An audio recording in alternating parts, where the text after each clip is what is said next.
Sneha steel and furniture centre Salgare. आमच्याकडे steel भांडी, संसार उपयोगी साहित्य, sofa set, furniture, cooler, dining table, आटा चक्की व इतर साहित्यांचे एकमेव ठिकाण एक, व्हरायटी अनेक। आता शुभ मुहूर्ताची सुरुवात सलगरेतील स्नेहा स्टील मधील खरेदीनेच।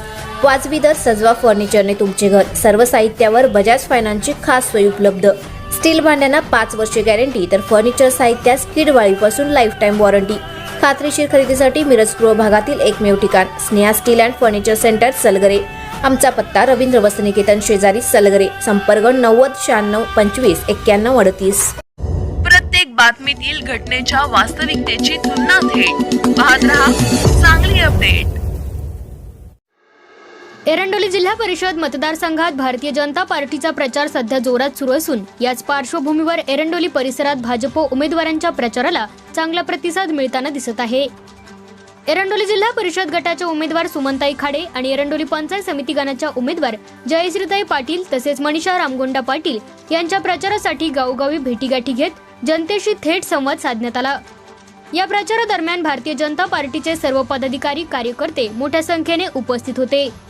विशेष म्हणजे आमदार डॉक्टर सुरेश भाऊ खाडे यांच्या पत्नी सुमनताई खाडे यांनी स्वतः प्रचारात सहभाग घेत मतदारांशी संवाद साधला।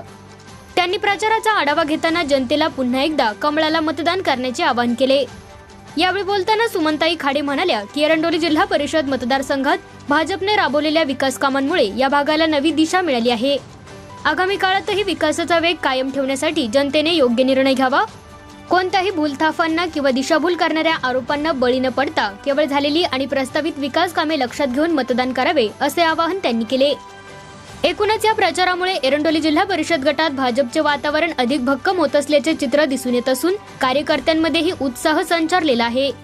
जनतेचा वाढता प्रतिसाद पाहता पुन्हा एकदा एरंडोलीत विकासाला भरारी देण्यासाठी कमळाला साथ मिळेल असा विश्वास यावेळी व्यक्त करण्यात आला।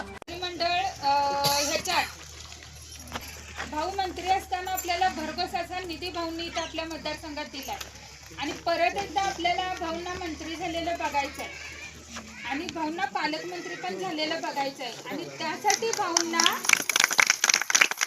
आणि जर भाऊंना आपल्याला पालकमंत्री म्हणून बघायचं असेल तर भाऊंचे हात बळकट केले पाहिजेत, बरोबर। आणि भाऊंचे हात बळकट कधी होणार आहेत तर जिल्हा परिषद आणि पंचायत समिती सदस्य हे भाजपचे निवडून आले इकडे आपले मिरज तालुक्यातले सगळे, तर भाऊंचे हात बळकट होणार आहेत आणि मंत्रिमंडळात भाऊंना संधी मिळणार आहे, भाऊ पालकमंत्री होणार आहेत। त्यामुळे आपल्या भाऊंच्या पाठीशी आपण उभं राहायचंय खंबीरपणे। झालं तर आता चालू आहे की 1-2-3 दिवस झाले जरा प्रचार माझ्या पण कानावर यायला लागलाय।